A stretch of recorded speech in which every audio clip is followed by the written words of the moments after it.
मध्य प्रदेश की सियासत में दल बदल का इतिहास काफ़ी पुराना है।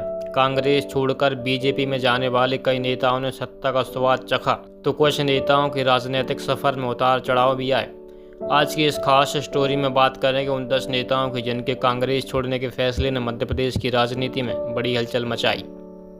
नंबर 1 पर बात करेंगे ज्योतिरादित्य सिंधिया की।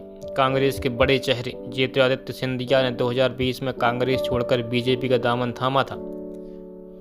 उनके साथ कई विधायक भी बीजेपी में गए और कमलनाथ सरकार सत्ता से बाहर हो गई। सिंधिया केंद्र में मंत्री बने और मध्य प्रदेश की राजनीति में उनकी भूमिका और मजबूत हुई। नंबर 2 पर बात करेंगे तुलसीराम सिलावट की। कांग्रेस के वरिष्ठ नेता और कमलनाथ सरकार में मंत्री रहे तुलसीराम सिलावट ने सिंधिया के साथ बीजेपी का रुख किया। इसके बाद उन्होंने बीजेपी सरकार में भी मंत्री पद संभाला, लेकिन कांग्रेस छोड़ने के बाद उनका राजनीतिक सफर भी लगातार चर्चा में रहा। नंबर 3 पर बात करेंगे गोविंद सिंह राजपूत की। गोविंद सिंह राजपूत भी सिंध के समर्थक नेताओं में शामिल रहे। कांग्रेस छोड़कर बीजेपी में आने के बाद उन्हें शिवराज सरकार में मंत्री बनाया गया। सत्ता परिवर्तन के बाद भी उनकी राजनीतिक भूमिका बनी रही। नंबर 4 पर बात करेंगे प्रद्युमन सिंह तोमर की। ग्वालियर से कांग्रेस के विधायक रहे प्रद्युमन सिंह तोमर ने भी सिंधिया के साथ बीजेपी में प्रवेश किया। बीजेपी सरकार में मंत्री बनने के बाद उन्होंने अपनी अलग राजनीतिक पहचान मजबूत करने की कोशिश की। नंबर 5 पर बात करेंगे महेंद्र सिंह सिसोदिया। गुना जिले की बमौरी सीट से कांग्रेस विधायक रहे महेंद्र सिंह सिसोदिया ने भी 2020 में बीजेपी का साथ दिया था।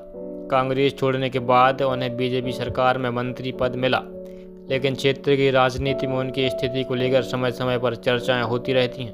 नंबर 6 पर बात करेंगे प्रभुराम चौधरी। सांची से कांग्रेस विधायक रहे प्रभुराम चौधरी ने भी सिंधिया के साथ बीजेपी का दामन थामा। वे बीजेपी सरकार में मंत्री बने और उपचुनाव में जीत दर्ज कर अपनी राजनीतिक स्थिति बनाई रखी।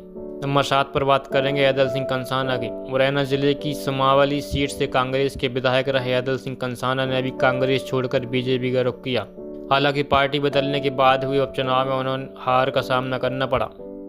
नंबर 8 पर बात करेंगे राहुल सिंह लोधी की। दमोह से कांग्रेस विधायक रहे राहुल सिंह लोधी ने बीजेपी का दामन थामा, लेकिन कांग्रेस छोड़ने के बाद हुए उपचुनाव में उन्हें हार का सामना करना पड़ा। यह दल बदल के बाद बदली राजनीतिक समीकरण का बड़ा उदाहरण माना गया। नंबर 9 पर बात करेंगे प्रद्युमन सिंह लोधी की। बुंदेलखंड की राजनीति में सक्रिय प्रद्युमन सिंह लोधी ने कांग्रेस छोड़कर बीजेपी का साथ दिया। पार्टी बदलने के बाद उन्हें महत्वपूर्ण जिम्मेदारी भी मिली, लेकिन उनकी राजनीतिक यात्रा लगातार चर्चा में बनी रही।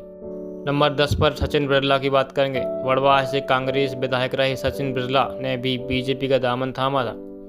उनके दल बदलने से क्षेत्र की राजनीति में बड़ा बदलाव देखने को मिला और भी लंबे समय तक सियासी चर्चाओं में रहे।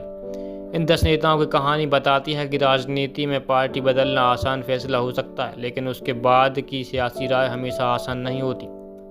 किसी को सत्ता मिली, किसी को पद मिला, तो किसी को चुनावी झटका भी लगा। अब सवाल यही है, कांग्रेस छोड़ने नेताओं के लिए फायदे का सौदा रहा या सियासी पछतावे की वजह? आप बताइए, इसमें से किस नेता का फैसला सबसे ज़्यादा चर्चा में रहा?